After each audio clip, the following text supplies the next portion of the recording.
प्रभु हमें सब बातों से सिद्ध करता है, तेरे वचन हमें पवित्र बनाता है, जो निरंतर तेरे मार्ग में चलते जाते सिद्ध काम करते जाते प्रभु।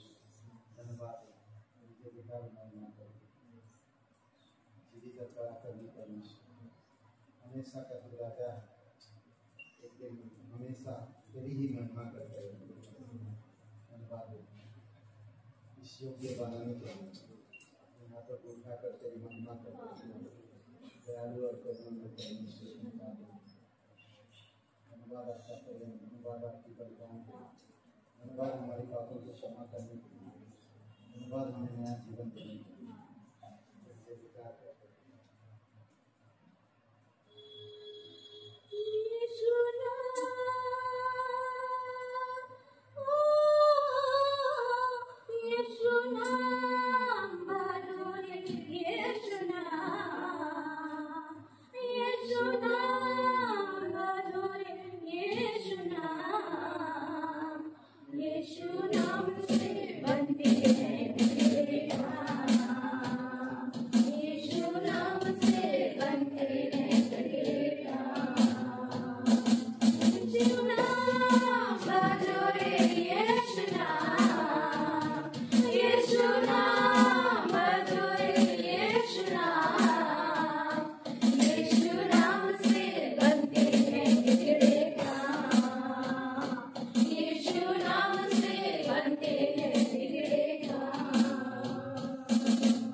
पवित्र दयालु और करुणामय परमेश्वर की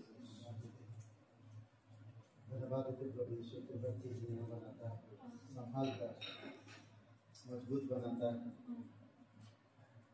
धन्यवाद देते तेरी विश्वास योग्यता, कमजोरियों को बल देना, तेरे अनुग्रह, तेरी शांति, तेरे धीरज, प्रेम, कृपा, भलाई, ये सब चीजें हमें आज प्रोत्साहन करता है। आत्मा की फलों के अनुसार, आत्मा की इच्छा अनुसार हमें चलने में, सोचने में हमें मदद करने के लिए धन्यवाद। हमारे दिल की और मन की बातों को समझने के लिए धन्यवाद देते, हमारे साथ देने के लिए धन्यवाद। धीरज करते हैं पिता, हमारे धन्यवाद देते। आज हम आपकी रास्ता देख रहे हैं पिता, एक दिन आप आओगे, हम आपके साथ जाएंगे। उससे पहले हम आपकी आज्ञा मान सके, आपकी अनुसार चल सके, आपकी चरित्र स्वभाव को यहाँ पर प्रकट कर सके, तेरे महान आज्ञा को लोगों तक पहुँचा सके, सुसमाचार को बांट सके, हमें मदद करे। जीवित और पराक्रमी यीशु मसीह के नाम से आमीन। ताली बजा। ओके, ग्रेस कलीसिया में स्वागत है। और बुधवार सभा आज हम लोग ज़्यादा संदेश में नहीं जाएंगे, तो थोड़ा हम बात करके थोड़ा प्रे करेंगे आज, ठीक है। सभा के बाद आधा घंटा प्रे रखेंगे। ओके, तो आइए डायरेक्टली हम लोग, आप लोग जानते हैं 10 बजे हम लोग सब सभा होगा, रविवार सभा 10 बजे प्रार्थना भी शुरू करते हैं हम लोग। सभा से पहले अभी प्रार्थना होगा, ठीक है। तो आप लोग आना है 10 बजे तक आइए, तो 11 बजे सभा शुरू हो जाएगी, ठीक है। ओके, आइए प्रार्थना करते हुए जीवित और पराक्रमी परमेश्वर पिता धन्यवाद देते हैं। हम ढोल बजा के, तुरही फूंक के हम दान नहीं देना चाहते, हम गुप्त में दान देना चाहते हैं। प्रभु यीशु, गुप्त में आप देखते हो, व्यवस्था विवरण 29-29 कहता है कि हमारा परमेश्वर गुप्त बातों को खोज निकलता है और गुप्त बातों को जानता है। इसलिए प्रभु, जो भी इंसान तेरे राज्य के लिए, तेरी महिमा के लिए गुप्त तरीके से काम करते हैं, आप उनका तारीफ करते हो, आप उन्हें बढ़ाते हो, आप उन्हें मजबूत बनाते हो, उनको आशीषित करते हो।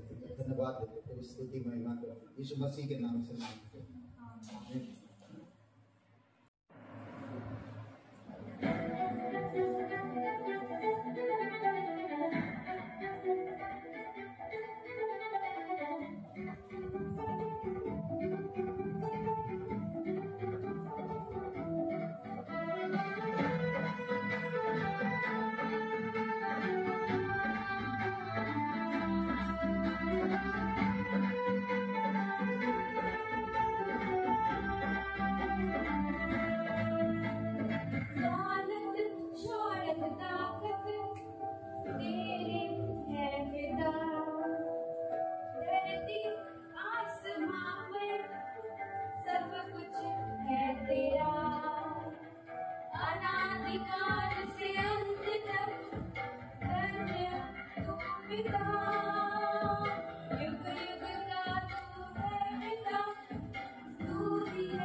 ईमानदारी से प्रार्थना करें, परमेश्वर से ईमानदारी से प्रार्थना करें।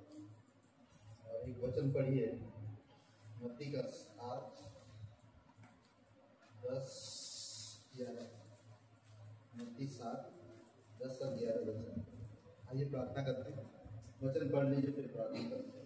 अथवा मछली मांगने को सांप से, अगर जब तुम बुरे होकर अपने बच्चों को अच्छी वस्तुएं देना जानते हो, तो तुम्हारे पिता जो स्वर्ग में है अपने मांगने वालों को अच्छी वस्तुएं और अधिक क्यों न देगा।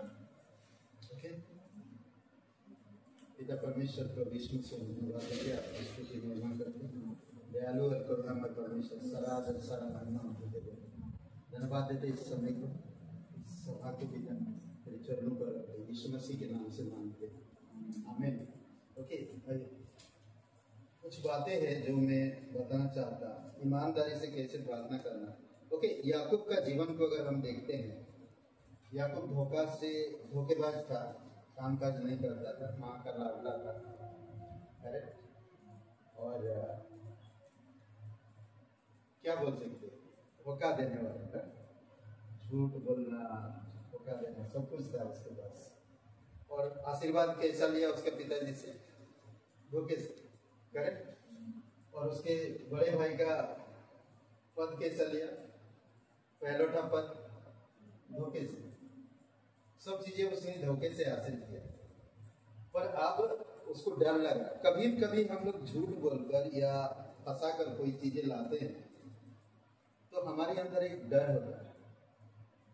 वो अच्छा लगेगा थोड़ी समय के लिए, हाँ मुझे एक गर्व होगा, बट आगे जैसे जैसे बढ़ेगा इंसान तो वो डर लगता है, उसे डरता है क्योंकि कल खुल गया तो खोल ना। पर उसकी माँ उससे भगा दिया, बोलते कि मेरे भाई के घर चला जाता, तेरी मामा क्यों। तो वो जाते जाते अगर उत्पत्ति का 28 अध्याय में पढ़ते हैं तो उसमें कहते कि उसको एक दर्शन होता है एक जगह पर, और वो दर्शन उसके जीवन का एक अलग ईमानदार बना दिया। वो दर्शन से वो ईमानदार बन गया।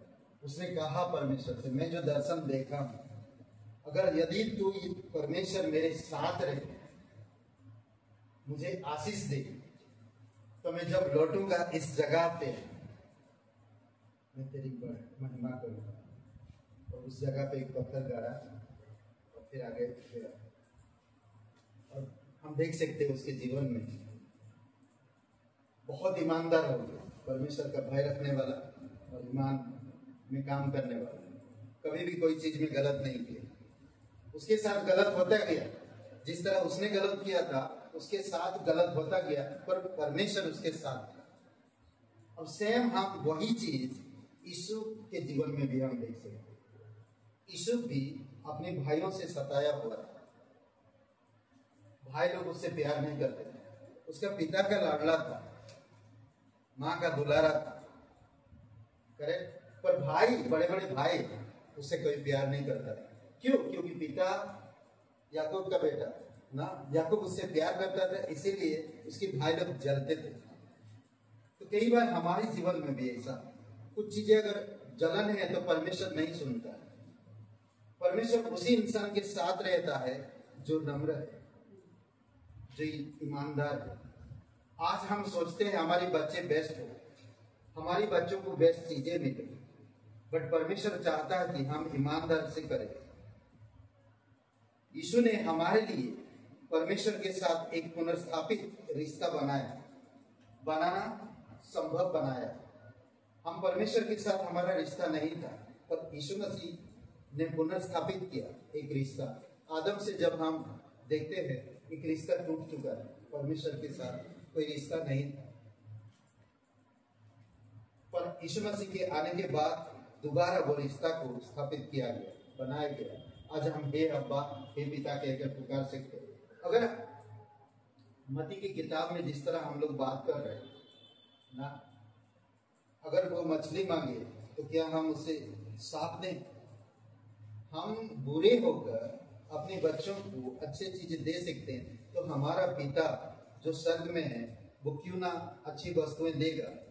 हम परमेश्वर से बात कर सकते हैं, उसकी उपस्थिति में समय बिता सकते हैं और उनसे मदद मांग सकते हैं। आज हम उसकी संतान, यीशु मसीह हमें पिता के साथ एक रिश्ता बनाया है और वो रिश्ता हमेशा कायम है आपके साथ।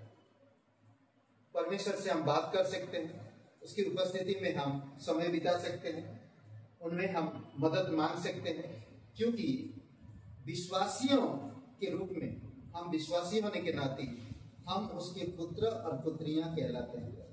सिंपल है, अगर मैं उसका पुत्र हूं तो परमेश्वर मेरे लिए कोई बुरा चीज नहीं करेगा, पर मैं बुरा आदतों में, बुरे चीजों में, बुरे ईर्षा में, बुरे मनसा में मैं परमेश्वर के पास ना आऊं। परमेश्वर जैसा चाहता है मैं वैसा करूं। हर एक माँ बाप बच्चों को चाहते कुछ बने, कुछ करे ना। हर एक माँ बाप अपने बच्चों को, परमेश्वर के साथ हमारे रिश्ते के कारण वह हमारी सुनते हैं। परमेश्वर हमारी सुनता है। क्या हम परमेश्वर की सुनते हैं? क्या हम परमेश्वर जो हमारे साथ रिश्ता बनाया उस रिश्ते को हम समझ पाते हैं? अगर नहीं समझ पा रहे हैं तो हम परमेश्वर के साथ ईमानदार नहीं हो पाएंगे। अगर हम उस रिश्ते को समझ पाएंगे जो परमेश्वर के साथ आज हमारे साथ है, परमेश्वर के साथ हमारा जो रिश्ता है, तब हम ईमानदार हो पाएंगे। छोटी छोटी चीजों के लिए मैं यहूदा का हृदय क्यों ला, यहूदा इस्करियोती का हृदय क्यों ला? थोड़ी सी पैसों के लिए यीशु को मैं पकड़ा दूं, क्रूस पे चढ़ा दूं, थोड़ी सी चीजों के लिए। सोचिए, प्रभु यीशु मसीह एक छोटे बच्चे को ईमान के साथ उस बच्चे का भोजन को लिया और परमेश्वर को धन्यवाद देकर परोसा। 5 रोटी 2 मछली से कितने लोगों को खिला दिया। आज अगर हम हमारे पास, यहूदा यीशु के साथ ईमानदार नहीं रहता, यीशु रिश्ता बनाना चाहता था उसके साथ और परमेश्वर के साथ उसका रिश्ता को भी जोड़ा, पर वो रिश्ता को नहीं समझ पाया। यहूदी इस्करियोती नहीं टिक पाया, वो चंद पैसों के लिए यीशु को पकड़वा दिया। भले वो परमेश्वर की योजना होगा, पर हम क्या यहूदा कभी भी कहीं भी यीशु मसीह के साथ ईमानदार था? नहीं। सोचिए थोड़ी समय, हम जहां कहीं भी रहे हमें ईमान के साथ करना चाहिए। हमारी प्रार्थना ईमानदार होनी चाहिए और हमारी सोच विचार में परमेश्वर की संतान होकर वैसे हमें सोचना चाहिए। समझ रहे हैं? जिस तरह एक बच्चा अपने माता पिता से बात करता है, उसी तरह परमेश्वर चाहता है कि हम उससे बात करें। जैसे एक माता पिता अपने बच्चों को चाहते हैं कि बातचीत करें, उसी तरह हमारा पिता चाहते हैं कि हम उससे बात करें और उनसे जुड़ेंगे तभी ईमानदार बन पाएंगे। अभी क्या बोलते हैं, एक तार, सोचिए बजा रहा था, अभी देख रहा है, बजा रहा है, सोच रहा था, अगर उसमें नहीं जुड़ते, अभी ये वाला तार है तो वो साउंड नहीं करेगा। अगर यहाँ पर जुड़ा नहीं होगा साउंड नहीं करेगा। बिजली का तार अगर बिजली में जुड़ा नहीं होगा तो बिजली नहीं आएगा। बिजली में जुड़ा है तभी वो बिजली उसमें रहता है।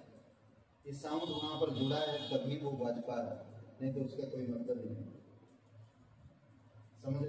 सेम चीज हम पिता के साथ जुड़ते हैं क्योंकि पिता ईमानदार है तो हम भी ईमानदार बनते हैं, उससे जुड़ते हैं। अगर हम जुड़े नहीं रहते हैं तो हम ईमानदार नहीं हो पाते। पौलुस इतना कुछ जानने के बाद भी वो ईमानदार के साथ जुड़ा हुआ, तभी वो कहता है क्या बोलते, कलेश उठाया, लोगों का कोड़े खाया, मतलब मेरा प्रभु 40 और 39 कोड़े खाए थे, मैं उससे ज्यादा कोड़े खाए। गर्व से कह, क्यों? क्योंकि उसको रिश्ता समझ पाया, अच्छी तरह से जान पाया। जब हम प्रार्थना करते हैं तो हमें परमेश्वर को अपनी जरूरतें, अपनी चिंताएं और अपनी दिल की इच्छाएं बताने का अवसर मिलता है। समझ रहे हैं? जब हम परमेश्वर को अपनी जरूरतें पर, ये सारी चीजें जब हम जुड़े रहते हैं, ये सब चीजें बताने में अच्छा रहता है। अगर हम जुड़े नहीं रहेंगे तो हम कुछ नहीं बताएंगे। हर चीज एक जुड़ा रहता है, अगर उसमें जुड़ा रहेगा तभी वो चीजों को बता पाएगा और समझ भी पाएगा। रिश्ता कायम रहेगा, रिश्ता बढ़ते जाएगा, रिश्ता मजबूत होता है। कई बार लोगों को बाइबल नहीं पढ़ते तो आज्ञा कैसे माने, आज्ञा के बारे में नहीं जानते। बाइबल पढ़ना जरूरी है, इसलिए बार बार बोलते हैं। ओके, और यीशु हमें बताते हैं कि यीशु मसीह हमें बता रहे हैं कि हम परमेश्वर के साथ रिश्ता बनाना चाहते हैं तो हम उसे पालेंगे। अगर जिस समय हम परमेश्वर के साथ, यीशु कह रहा तुम रिश्ता बनाओ तब तुम उसे पाओगे। अगर रिश्ता नहीं बनाओगे तो उसे तुम नहीं प्राप्त कर पाओगे और ना जान पाओगे, ना समझ पाओगे। समझ रहे हैं? परमेश्वर खुद को उन सभी चीजों के लिए, सभी के लिए मुफ्त में देते हैं जो उसकी ओर देखते हैं। हर एक इंसान, हर एक व्यक्ति को परमेश्वर मुफ्त में देना चाहता है जो उसकी ओर देखते हैं। मुझे सहायता कहां से मिलेगी? मांगने से? उसके पास आने से मांगने का काम दिया है। अगर हम साथ जुड़े रहेंगे तो साथ वार्तालाप होता है, और वार्तालाप हम कर रहे हैं तो पता चलता है तुम्हें ये चीज की जरूरत है, तो पता चलता है।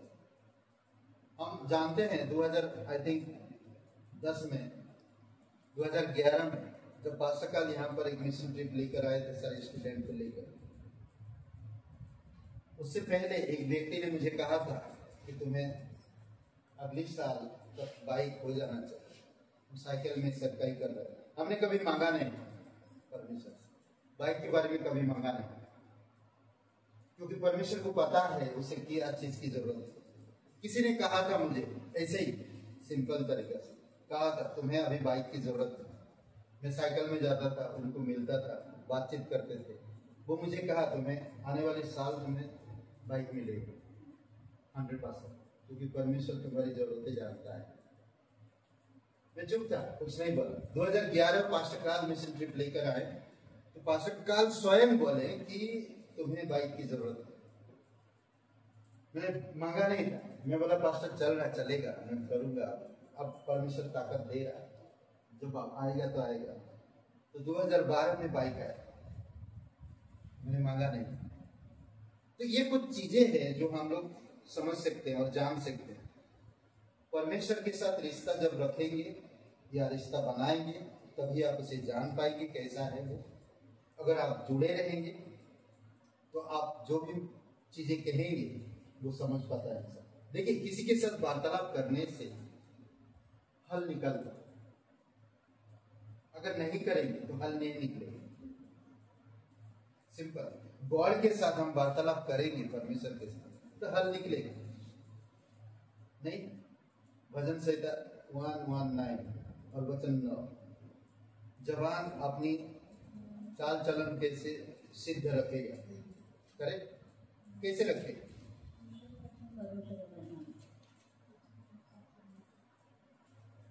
उसकी व्यवस्था में, उसकी वचन पढ़िए, वचन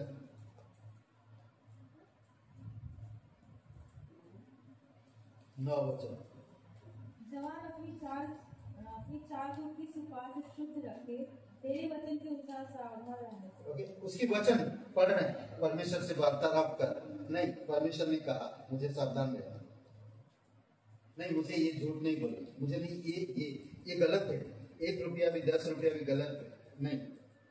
कोई भी जगह पर, कहीं भी जगह पे आपको रुकेगा ना, क्योंकि आप परमेश्वर से वार्तालाप कर रहे हैं, परमेश्वर से बातचीत कर रहे हैं, आपको परमेश्वर समझ रहा है। इसीलिए जरूरी है, क्योंकि आज पूरे संसार में कोई भी कहीं पर भी आपको ईमानदार लोग नहीं मिलेंगे। इसलिए आपको सावधान रहना और समझदारी के साथ हर एक कार्य करना। समझ रहे हैं? ओके। मुफ्त में देना, देते हैं जो उनकी ओर देखते हैं। भजन संहिता 121 क्या बोल, पहला वचन, मैं अपनी आंखें पर्वतों की ओर लगाऊंगा, मुझे सहायता कहाँ से मिलेगा मुझे सहायता? पर्वत की ओर लगाओ, परमेश्वर की ओर लगाओ। तो बाकी वचन में आप देखेंगे किस तरह से मदद करता वो इस अध्याय में। ईमान लोगों को किस तरह से मदद करता है, करेक्ट। परमेश्वर स्वर्ग में छिपे नहीं है, याद रखिए, परमेश्वर स्वर्ग में छिपे नहीं है। यह उम्मीद करते हुए कि हम किसी दिन उसे पालेंगे, वो उम्मीद करता है कि हम उसे किसी दिन पालेंगे। व्यक्तिगत रूप से वह अपने लोगों के साथ जुड़ने के लिए तत्पर, तैयार हमेशा।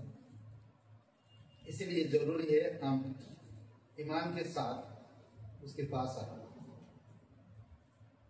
तो इसका क्या मतलब, वो क्या है? इसका मतलब है कि हमें उसके साथ अपने रिश्ते में दृढ़ रहना चाहिए। जो भी उसने रिश्ता कायम किया है, यीशु मसीह क्रूस पे अपना लहू बहाया, बलिदान हुआ, ओके, उसके रिश्ते में हमें दृढ़ रहना है। वो हमारा पिता है, हमें उसका आदर करना है, उससे वार्तालाप करना है, उसके बिजनेस को हमें दिया है, उसके बिजनेस को आगे बढ़ाना है। दुनिया के रचयिता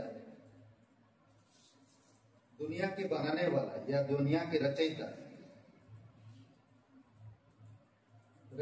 तक हमारी पहुंच है और हम ईमानदार नहीं हैं, तो कैसे वो आपको मुझे मदद करेगा अगर हम उसके साथ ईमानदार नहीं हैं? सब कुछ उन्हीं से आता है और उन्हीं के वजह से जीवन पाता है या जी पाते हैं, नहीं तो हम नहीं जी पाएंगे। करेक्ट ना? वह हमें वो सारी चीजें देने की क्षमता रखते हैं जो आपको जरूरत है, उनको अच्छी तरह से पता है। आपको मालूम है 10 साल बाद आपको क्या चीज की जरूरत पड़ेगी? नहीं मालूम, बट उसे पता है। सोचिए 10 साल बाद मुझे क्या जरूरत पड़ेगी आपको पता है? प्लान तो बनाते हैं मगर मालूम नहीं पड़ता। 3 दिन के बाद हमें क्या जरूरत पड़ेगी नहीं मालूम, नहीं पता, बट परमेश्वर को पता है और सारी चीजें हमें देने के लिए वो क्षमता रखता है जिसकी हमें जरूरत है। और यहां तक कि वे भी जो हमें या जो हम नेक इरादे से मतलब ईमानदार के साथ आशा रखते हैं तो वो देता है। छोटी छोटी गलतियां बड़े बड़े आशीषों को रोक देता है, ब्लेसिंग को रोक देता है। परमेश्वर के साथ आपको छोटी सी गलती परमेश्वर के साथ वार्तालाप करने से रोक सकता है। छोटी सी नाराजगी पिता से आपको दूर ले जा सकता है। छोटी छोटी चीजें हमें पिता के साथ सहयोग के साथ रहने की जरूरत है। हम जो चाहे मांग सकते हैं पिता से, हम जो चाहे वो मांग सकते हैं, लेकिन इसका मतलब यह नहीं कि वह हमें बहुत सब कुछ दे देगा। हम जो चाहे मांग सकते हैं पर उसकी हिसाब से वो देगा हमें कब कहाँ किस चीज की जरूरत होगा, कितनी जरूरत होगी, कहाँ से कैसे। हम जैसे एक सांसारिक पिता ने अपने बच्चे को कोई हानिकारक चीज नहीं देता, वैसे ही परमेश्वर भी हमें बहुत चीज नहीं देगा जिससे हमें जरूरत नहीं है। कई बार हमें लगता है जरूरत है, बगल वाले ने खरीदा है मुझे जरूरत है, देख कर मैं भी लूंगा, छोड़ूंगा नहीं। परमेश्वर नहीं देगा। आप उससे उस इंसान से कंपेयर मत करो, हार जाओ। परमेश्वर की इच्छा पर बने रहो, कंपेयर मत करो संसार के लोगों से, हार जाओ। परमेश्वर लेकर आता। जैसे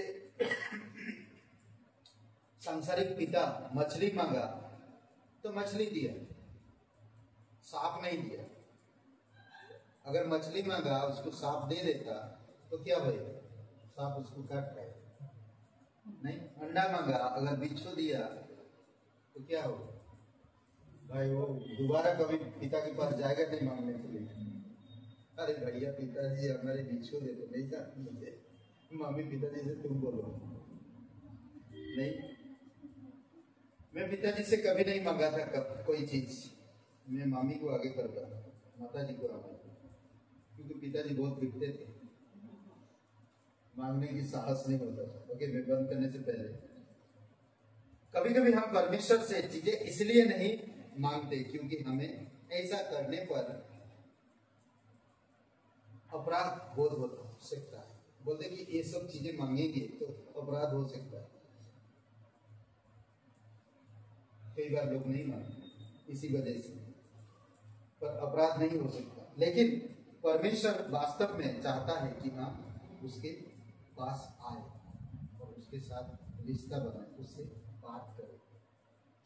चाहे छोटी छोटी मांगी ही क्यों ना, छोटा भी छोटा मांगे क्यों ना, हम उसके पास आना चाहिए तो वो हमारी सुने। आखिरी में थोड़ा सा तो आज कुछ समय निकालते हैं हम फिर परमेश्वर से मांगते हैं। हमें बहुत सजा बजा के बोलने की जरूरत नहीं, आप सिंपल तरीके से बोलो। कभी आप कुछ चीजें मांग रहे, 10 बार मांगे, 15 बार मांगे, फिर क्या बोलो? पिताजी देना हो तो दो, नहीं तो मैं देखो कुछ कर दूं भाई। होता नहीं कभी कभी? अरे बेटा प्लीज रुक जाओ, थोड़ा और थोड़ा ना, रुक जाओ ना, कैसे बात करें? हमें साधु संत की तरह प्रार्थना नहीं करने की जरूरत है। हमें सिंपल तरीके परमेश्वर समझता है, आपकी व्यक्तिगत भाषा समझता है। आप उसके साथ एक छोटा सा रिश्ता रखिए, जैसे आपके पिताजी से रिश्ता रखते हो, उसका आदर कैसे करते हो, उनकी बातें कैसे सुनते हो, सिंपल तरीके और कुछ नहीं। परमेश्वर को ईमानदारी से बताए। आज समय निकालिए और परमेश्वर से ईमानदारी से बताइए आप कैसे महसूस करते हैं। उसे वो चीजें मांगे जिसकी आपको जिंदगी में या आपके जीवन में सचमुच जरूरत है। जो जरूरत नहीं है उसको मत मांगिए। आप समझिए, एक लिस्ट बनाइए, आप रखिए उसको आपके सामने। जिस तरह से आप उसके आने की उम्मीद करते हैं, हर दिन पवित्र बाइबल में पढ़ते हैं और हम प्रार्थना के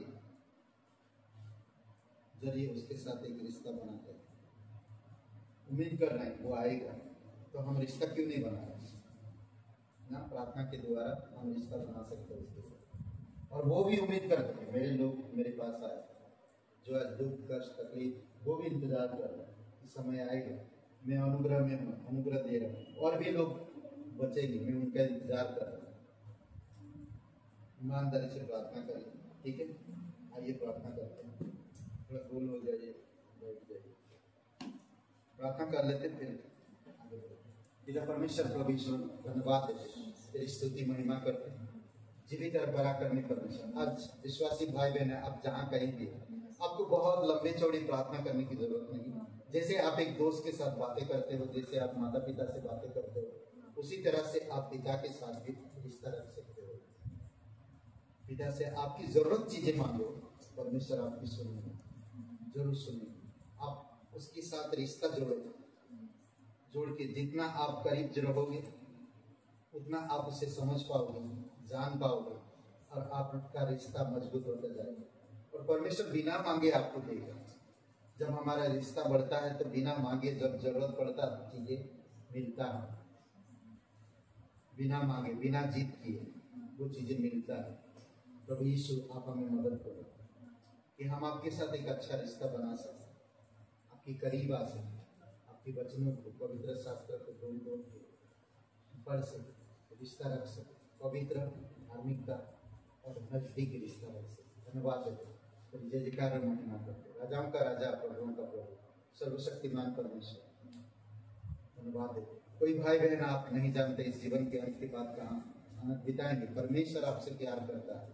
परमेश्वर, पवित्र बाइबल कहता है कि हर एक मनुष्य पापी है और पाप की सजा मौत है, और मौत हमें पवित्र परमेश्वर से अलग करता है। बट खुशखबरी ये है कि परमेश्वर आपसे प्यार करता है। परमेश्वर कहता है मैं जगत से प्रेम करता है और उनके पापों के लिए मैं सर छोड़कर इस धरती पर आया और उनके पापों के लिए मैं बलिदान हुआ, मैं कब्र में गया, तीसरे दिन मरे उनसे जिए।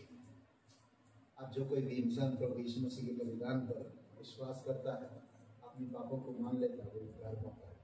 कहीं भी आप यूट्यूब चैनल में देख रहे हैं, कहीं भी आप हो, आप सुन रहे हो संदेश, तो आप अगर कभी विश्वास नहीं किया तो आज आपके पास मौका है। आज अपने पापों को मानकर प्रभु यीशु मसीह को स्वीकार करके आप नया जीवन पा सकते हैं। अगर आप नया जीवन पाना चाहते हैं तो मेरे साथ प्रार्थना करिए, हे यीशु, मैं जानता मैं एक पापी इंसान, मैं खुद को नहीं बचा सकता, मैं धन्यवाद देता तो मेरे गुनाहों के कारण क्रूस पर बलिदान, कब्र में गया और तीसरे दिन जी उठा। मैं इस बात पर यकीन करता, तू मेरा उद्धार करता, तू मेरा मुक्ति, यीशु के नाम से, आमीन।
धन्यवाद देते प्रत्येक प्रभु को तेरी दया और कृपा के अनुसार बनाए रखिए, सच्चाई में, न्याय पूर्वक तेरे वचनों में, विश्वास में, अनुग्रह में बढ़ने में आप मदद करो। ईमानदार आपके साथ नेकी बनी रहनी प्रभु यीशु, पहाड़ की तरफ अपनी आंखें आए रखो, यीशु मसीह की तरफ ब्लेसिंग धन्यवाद देते स्तुति महिमा प्रत्येक लोगों को अभिषेक करो पिता, वो अनुग्रह में बनाई रखिए, मजबूती दीजिए घर परिवार में और सभी लोगों को स्वस्थ रखो यीशु मसीह के नाम से मांगते हैं, आमीन आमीन। सबको आशीष दीजिए, धन्यवाद।